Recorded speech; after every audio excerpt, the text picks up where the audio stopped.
Om Shanti. Good morning. 12 जनवरी 2024 की मुरली। बाबा हम बच्चों से कह रहे हैं, मीठे बच्चे, अपने को आत्मा समझ, आत्मा भाई से बात करो, ऐसी दृष्टि पक्की करो तो भूत प्रवेश नहीं करेंगे। जब कोई में भूत देखो तो उससे किनारा कर लो। बाबा हम बच्चों से प्रश्न पूछ रहे हैं, बाप का बनने के बाद भी आस्तिक और नास्तिक बच्चे हैं, वह कैसे? उत्तर है, आस्तिक वह है जो ईश्वरीय कायदों का पालन करते, देही अभिमानी रहने का पुरुषार्थ करते, और नास्तिक वह है जो ईश्वरीय कायदों के खिलाफ भूतों के वश हो आपस में लड़ते झगड़ते हैं। सेकेंड पॉइंट है, आस्तिक बच्चे देह सहित देह के सब संबंधों से बुद्धि योग तोड़ अपने को भाई भाई समझते हैं। नास्तिक देह अभिमान में रहते हैं। ओम शांति। पहले पहले बाप बच्चों को समझाते हैं कि हे बच्चे, बुद्धि में सदा यह याद रखो कि शिव बाबा हमारा सुप्रीम बाप भी है, सुप्रीम शिक्षक भी है, सुप्रीम सद्गुरु भी है। यह पहले पहले बुद्धि में जरूर आना चाहिए। हर एक अपने को जान सकते हैं कि हमारी बुद्धि में आया व नहीं। अगर बुद्धि में याद आता तो आस्तिक है, नहीं आता है तो नास्तिक है। स्टूडेंट की बुद्धि में फट से आना चाहिए कि टीचर आया है। घर में रहते हैं तो वह भूल जाता है। उस रुहाब से बहुत कोई मुश्किल समझते हैं कि हमारा सुप्रीम बाबा आया हुआ है, वह टीचर भी है और वापस ले जाने वाला सतगुरु भी है। याद आने से खुशी का पारा चढ़ेगा, नहीं तो अपने ही दुख दर्द दुनिया की छी बातों में भिन्न भिन्न ख्यालात में बैठे रहते हैं। दूसरी बात, बहुत करके बच्चों से पूछते हैं कि विनाश में बाकी कितना समय है। बोलो, यह पूछने की बात नहीं है। पहले तो यह हमको किसने समझाया है उनको जानो। पहले बाप का परिचय दो। आदत पड़ी हुई होगी तो समझाएंगे, नहीं तो भूल जाएंगे। बाप कितना कहते हैं, अपने को आत्मा समझो, दूसरे को आत्मा की दृष्टि से देखो, परंतु वह दृष्टि नहीं ठहरती। रुपए से एक आना भी मुश्किल बैठता, जैसे बुद्धि में ठहरता ही नहीं है। यह कोई बाप श्राप नहीं देते, यह तो बाप समझाते हैं कि ज्ञान बहुत ऊंचा है। राजाई स्थापन होती है, रंक से लेकर राव बनते हैं। राव थोड़े बनते हैं, बाकी रंक नंबरवार होते हैं। लास्ट नंबर वाले की बुद्धि में कभी कोई बात बैठ ना सके। तो पहले जब किसको भी समझाते हो तो शिव बाबा का जो 32 गुणों वाला चित्र बनाया है उस पर समझाना चाहिए। उसमें भी लिखा हुआ है, सुप्रीम फादर, सुप्रीम टीचर सतगुरु है। पहले जब यह निश्चय होगा कि समझाने वाला सुप्रीम फादर है तो फिर संशय नहीं लाएंगे। बाप बिगर यह स्थापना कोई कर ना सके। तुम जब समझाते हो कि यह स्थापना हो रही है तो उन्हों की बुद्धि में यह जरूर आना चाहिए कि इन्हों को समझाने वाला कोई है। कोई मनुष्य मात्र तो ऐसे कह ना सके कि यह राज्य स्थापन हो रहा है, तो पहले पहले बाप का निश्चय पक्का कराना है। हमको परमात्मा बाप पढ़ाते हैं। यह कोई मनुष्य मत नहीं है, यह ईश्वरीय मत है। नई दुनिया तो जरूर बाप द्वारा ही स्थापन होगी। पुरानी दुनिया का विनाश, यह भी बाप का ही काम है। यह निश्चय जब तक नहीं होगा तो पूछते ही रहेंगे कि कैसे होता है। इसलिए पहले पहले तो श्रीमत की बात बुद्धि में बिठानी पड़े, तब आगे समझ सके। नहीं तो मनुष्य मत समझ लेते हैं। हर एक मनुष्य की मत अलग है।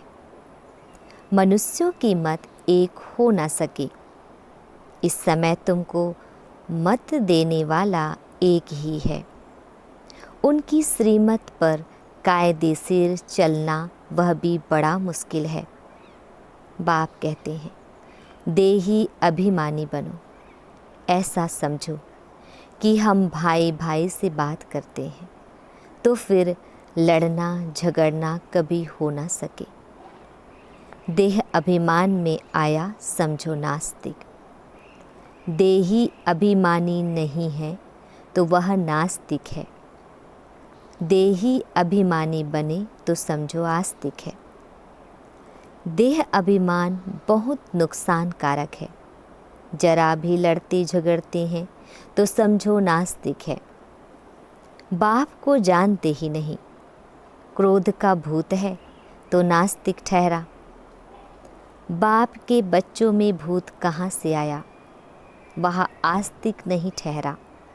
भल कितना भी कहे हमारा बाप में प्यार है, परंतु ईश्वरीय कायदे के खिलाफ बात करते तो उन्हें रावण संप्रदाय का समझना चाहिए। देह अभिमान है।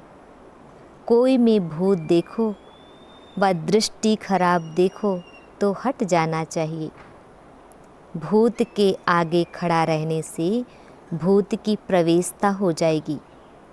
भूत भूत में लड़ पड़ते हैं। भूत आए तो पूरा नास्तिक है।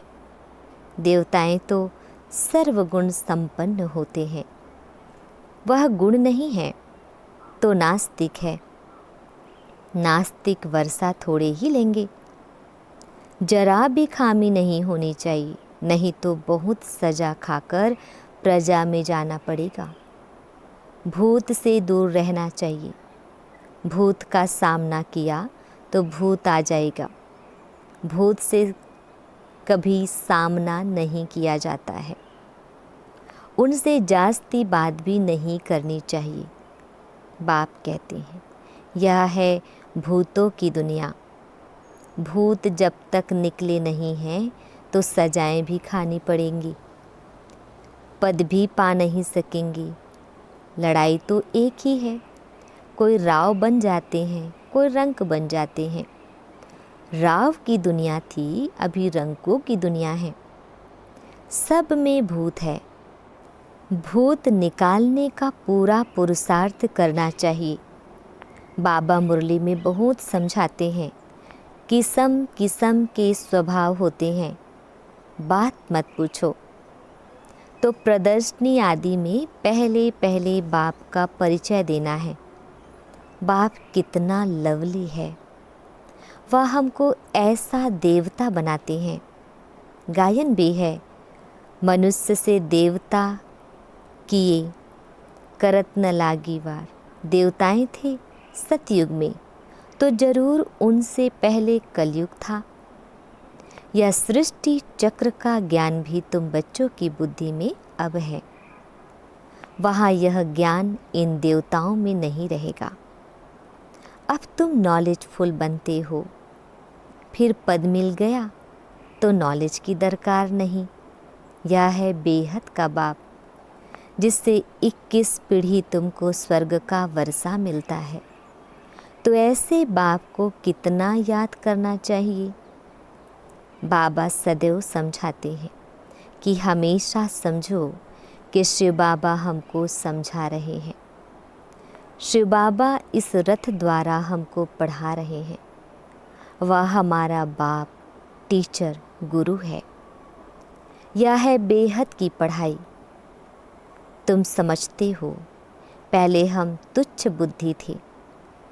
इस कॉलेज का कोई को जरा भी पता नहीं है, इसलिए समझाने के समय अच्छी तरह से घोट घोट कर समझाओ। श्री कृष्ण की तो बात ही नहीं। बाप ने समझाया है, श्री कृष्ण का कोई चरित्र है ही नहीं सिवाय शिव बाबा के। ब्रह्मा, विष्णु, शंकर के भी चरित्र हो ना सके। चरित्र है ही एक का, जो मनुष्य से देवता बनाते हैं, विश्व को हेवन बनाते हैं। तुम उस बाप की श्रीमत पर चलते हो, बाप के मददगार हो। बाप नहीं होता तो तुम कुछ भी कर नहीं सकते। तुम अभी वर्थ नॉट ए पेनी से वर्थ पाउंड बन रहे हो। अब नंबरवार पुरुषार्थ अनुसार तुम सब जान गए हो। तो पहले पहले है बाप का परिचय। सतयुग में देवताओं की बेहद की बादशाही है। उनके राज्य में और कोई था नहीं। अभी तो कलयुग है, कितने ढेर धर्म हैं। यह एक ही आदि सनातन देवी देवता धर्म कब स्थापन हुआ, यह कोई की बुद्धि में नहीं है। तुम बच्चों की भी बुद्धि में नंबरवार पुरुषार्थ अनुसार है। तो पहले बाप की महिमा पर अच्छी तरह से समझाना चाहिए। हम जानते हैं जरूर बाप से हमको पहचान मिली है। बाप कहते हैं, सर्व का सद्गति दाता भी मैं हूँ। कल्प कल्प मैं तुम बच्चों को राय देता हूँ कि अपने को आत्मा समझो और मुझे याद करो, तो आत्मा पतित से पावन बन जाएंगी। आत्म अभिमानी भव। दूसरे को भी आत्मा समझने से तुम्हारी क्रिमिनल आई नहीं होगी। आत्मा ही शरीर द्वारा कर्म करती है। हम आत्मा हैं, यह आत्मा है, यह पक्का करना है। तुम जानते हो, पहले पहले हम 100% पावन थे, फिर पतित बने। आत्मा ही बुलाती है कि बाबा आओ। आत्मा का अभिमान पक्का रहना चाहिए और संबंध सब भूल जाने चाहिए। हम आत्मा स्वीट होम में रहने वाली हैं। यहाँ पार्ट बजाने आए हैं। यह भी तुम बच्चे ही समझते हो। तुम्हारे में भी नंबरवार है जिनको याद रहती है। भगवान पढ़ाते हैं। कितनी खुशी रहनी चाहिए। भगवान हमारा बाप भी है, टीचर भी है, सद्गुरु भी है। तुम कहेंगे हम उनके सिवाय और कोई को याद नहीं करते। बाप कहते हैं, देह सहित देह के सभी संबंध तोड़ माँ में कम याद करो।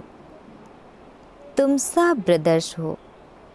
कोई मानते हैं, कोई नहीं मानते हैं, तो समझो नास्तिक है।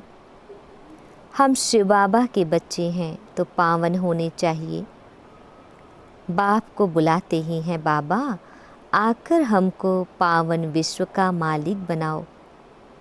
सतयुग में तो पावन होने की बात ही नहीं है। पहले तो यह समझो कि यह शिव बाबा है, इनसे नई दुनिया स्थापन होती है। अगर पूछे कि विनाश कब होगा, तो बोलो पहले अल्फ को समझो। अल्फ को नहीं समझा तो पीछे की बात बुद्धि में कैसे आएंगी। हम सत्य बाप के बच्चे सत्य बोलते हैं। हम कोई मनुष्य के बच्चे नहीं हैं, हम शिव बाबा के बच्चे हैं। भगवान उवाच। भगवान उनको कहा जाता है जो सभी ब्रदर्स का बाप है। मनुष्य अपने को भगवान कहला न सके। भगवान तो निराकार है, वह बाप, टीचर, सद्गुरु है। कोई मनुष्य बाप, टीचर, सद्गुरु हो ना सके।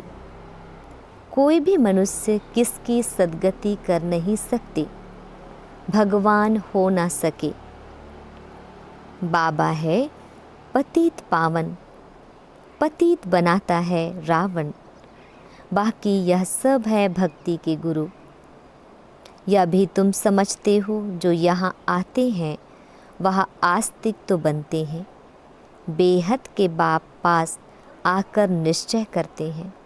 यह हमारा बाप, टीचर, गुरु है।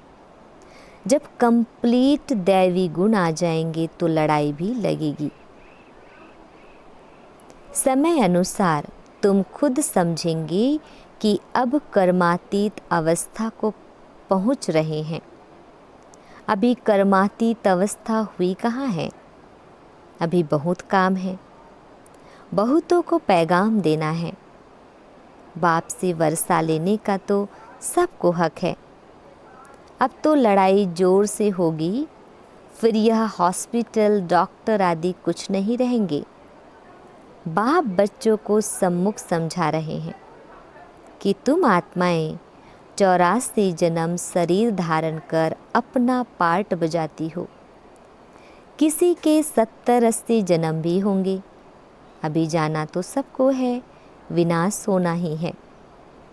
अपवित्र आत्मा जा ना सके।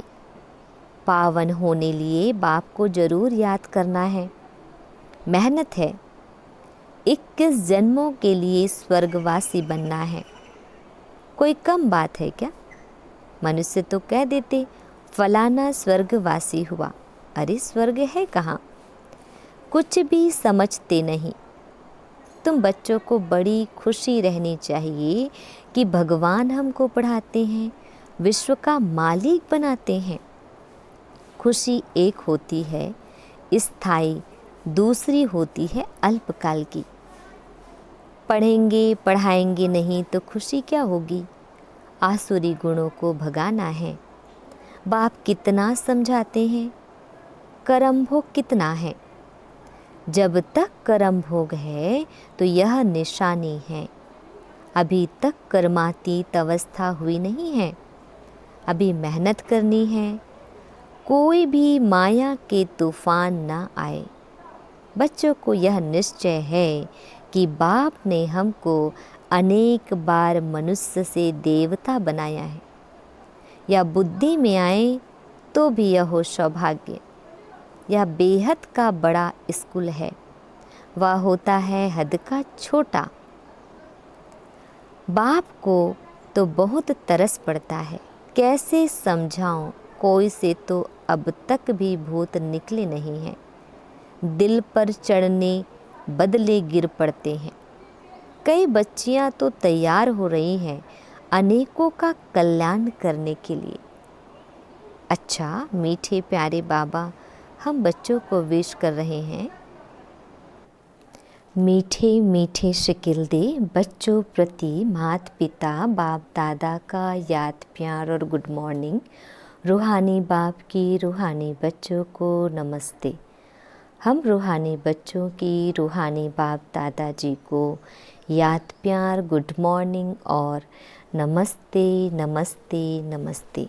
शुक्रिया मीठे प्यारे बाबा, आपका लाख लाख शुक्रिया। धारणा के लिए मुख्य सार है, फर्स्ट पॉइंट है, कोई भी बात ईश्वरीय कायदे के खिलाफ नहीं करनी है।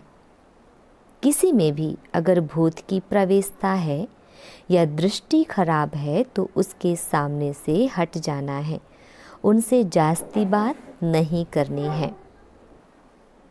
सेकंड पॉइंट है, स्थायी खुशी में रहने के लिए पढ़ाई पर पूरा ध्यान देना है। आसुरी गुणों को निकाल दैवी गुण धारण कर आस्तिक बनना है। बाबा हम बच्चों को वरदान दे रहे हैं, निश्चय और नशे के आधार से हर परिस्थिति पर विजय प्राप्त करने वाले सिद्धि स्वरूप भव। डिटेल है। योग द्वारा अब ऐसी सिद्धि प्राप्त करो जो अप्राप्ति भी प्राप्ति का अनुभव कराए। निश्चय और नशा हर परिस्थिति में विजयी बना देता है। आगे चलकर ऐसे पेपर भी आएंगे जो सूखी रोटी भी खानी पड़ेगी, लेकिन निश्चय, नशा और योग के सिद्धि की शक्ति सूखी रोटी को भी नरम बना देगी, परेशान नहीं करेगी। आप सिद्धि स्वरूप की शान में रहो तो कोई भी परेशान नहीं कर सकता। कोई भी साधन है तो आराम से यूज़ करो, लेकिन समय पर धोखा ना दे, यह चेक करो। स्लोगन है, निमित्त बन यथार्थ पाठ बजाओ तो सर्व के सहयोग की मदद मिलती रहेगी। अव्यक्ति साइलेंस द्वारा डबल लाइट फरिश्ता स्थिति का अनुभव करो। अभी अव्यक्त मास चल रहा है तो हमें यह अभ्यास करना है। किसी भी कार्य में नवीनता की इन्वेंशन के लिए एकाग्रता की आवश्यकता होती है। चाहे लौकिक दुनिया की इन्वेंशन हो, चाहे आध्यात्मिक इन्वेंशन हो, एकाग्रता अर्थात एक ही संकल्प में टिक जाना, एक ही लगन में मगन हो जाना, अपनी शांत स्वरूप स्थिति में स्थित हो जाना। इससे बुद्धि का भटकना सहज ही छूट जाएगा। देह और देह की दुनिया सहज भूल जाएगी और डबल लाइट फरिश्ता स्थिति का अनुभव होने लगेगा। ओम शांति।